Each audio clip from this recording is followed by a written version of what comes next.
in this section, we're going to talk about who actually does what on the board. There are different roles here. There is the chair, there is the CEO, the founder, quite often. There's non-executive directors, and there are observers. So who does what, and why is that important to understand? All right, first of all, the chair. What does the chair actually do on the board? So first of all, the chair is important because they set the tone. They lead the board meeting. They keep the focus on the agenda to make sure that everything is covered and every agenda item is given the time that it requires and needs. They make sure there is a balance of participation so that everybody's voice is heard. So a good chair makes sure that everybody gets to have a say, everybody gets to be heard in the meeting. They facilitate the decision-making processes, so they make sure that when a decision is required, the discussion is moved forward to that point. And also, they act as a liaison between the board and the CEO or the founders. So the chair is somebody who facilitates communication, not just during the board meeting, but also outside of those board meetings. What a good chair wouldn't and shouldn't do is dominate the conversation or push their own agenda without building a consensus. So a good chair doesn't call for votes. A good chair builds a consensus within the board to reach a decision. They don't micromanage the executive team. So the chair manages the board meeting. The CEO manages the team. And it's very important that the chair keeps control of the meeting, so they don't go off track, the meeting doesn't lose focus, and if there are any unresolved conflicts that are impacting the discussion, then it's the chair's role to make sure these are resolved and prevented. So for founders, CEOs, it's very important to be aware that a good chair helps you get the most out of your board.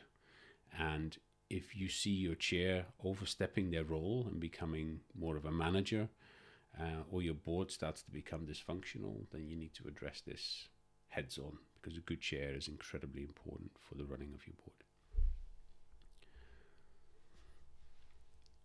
The second part to cover is the founders or the CEO or the managing director. So what does this role actually mean?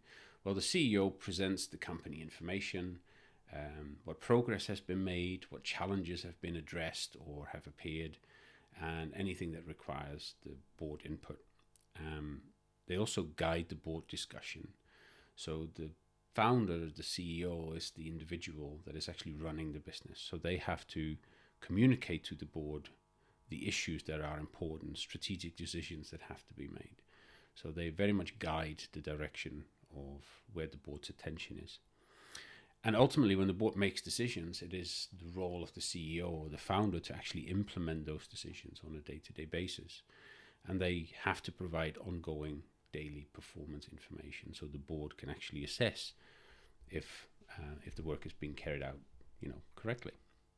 What they shouldn't be doing is undermine the board's authority or resist accountability. So holding information back from the board, if you don't agree with the decision of the board, deciding to go do something else because you think you know better, at that point you start undermining the authority of the board, and things get very negative very, very quickly. Don't hide bad news, and don't fail to take ownership of your mistakes. Right, I'm going to do this.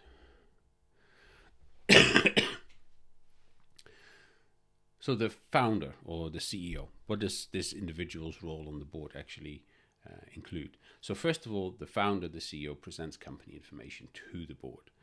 What progress has been made, any challenges that require input from the board. It also very much guides the board discussion and the direction of those board meetings. What kind of strategic decisions need to be made? Why are we here together? What is the company working on? What are we struggling with? And also to implement decisions that are made at the board is the role of the founder or the CEO. So ultimately the board makes a decision, but the day-to-day implementation rests on the shoulders of the CEO or the founder. And as a part of that, ongoing performance information fed back to the board is very important. What you shouldn't be doing is undermining the board's authority or resisting accountability. So that ties into that second point, Don't hide bad news or fail to take ownership of your mistakes. Hiding bad news from the board is completely counterproductive. The board is there to help you solve problems and challenges in the business. If there is bad news to be had, that needs to be shared with the board, because the people on the board share the responsibilities for running the business with you.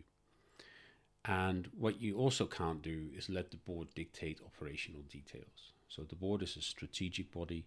When you really come down to the small detail of the day-to-day operations of the business, it's important that the board doesn't overstep the boundaries, and it's the CEO's role to manage that. So your job as a founder to be aware of here is to leverage the board, not fight it. You have to use, so that means you have to listen to what they have to say, how they think. You have to explain what is really going on in the business, the issues that you're dealing with. And you have to accept that you might not hold the answers. And that's why you have a board to help you provide those answers. So very important. Non-executive directors. Who are they? What did they do? Why are they so important? Let's have a look. First of all, a non-exec director provides expertise, advice, and an independent perspective. They're not full-time. And so they bring an outside perspective on problems. And we all know how useful it can be to have a fresh pair of eyes on a problem or a challenge that we're dealing with. So their role is to challenge assumptions and bring a critical eye to the decision making. So what the role of the non-exec is not to run the business, but to check that you have, as a founder, thought about everything. Have you looked at this at all angles? And is the decision making actually diligent and carefully planned? And especially in early stage businesses, a non-exec should be a mentor and provide support to the CEO founder. It's an often difficult job being a founder of an early stage company. So you want the chair and the non-exec to take on those roles of mentor and really provide some support, especially when things get tricky. And also, ideally, you want your non-exec to be able to connect the company to a wider network that can help the business grow. What non-execs shouldn't be doing is act with conflicts of interests or personal gain. So you are there as a non-exec to support the business. And if you have roles, shareholdings, directorships in other companies that might be a bit close to this one, then you need to start thinking about your conflicts of interest. That's a very important point. Don't get too cozy with management. That is quite normal in very small, especially early stage startups. A closer relationship develops between the day-to-day management, the founders, and a non-exec. That can't always be helped, and that is probably a lot of positives in there, but you do lose that outsider perspective. And so you have to be very aware of that and quite careful. And don't become a day-to-day operations person. You're a non-exec. The non-exec is usually only 1 to 2 days a month involved in the business. The day-to-day operations, that's the management team. So for founders to be aware of, non-exec directors can be your greatest assets if you choose them well. Try to find board members that have skill sets that you lack. If you're very technical, try to find somebody who has a commercial background, for example. And don't ignore non-exec concerns, because they're coming in with a fresh viewpoint, and you might be missing that because you are really into your business, or this is your baby and you feel very passionate about it. You need somebody who's a little bit less passionate sometimes to tell you that you are taking very risky decisions, or maybe you have missed certain areas of concern. So that's the non-exec.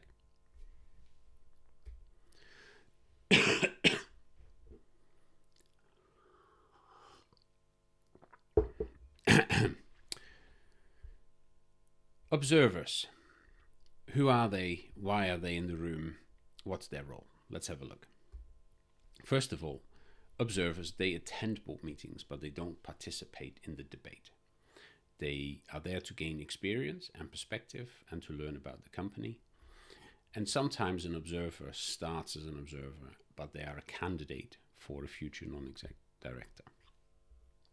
Observers, although they can ask the odd question or have small amounts of input, it's important that they don't disrupt the flow of the meeting and they don't have an excessive amount of questions or ill-timed questions that disrupt the conversation, and they can't be involved in the decision making on the board. They are there to observe. They are not there as a director, and so they can't make decisions.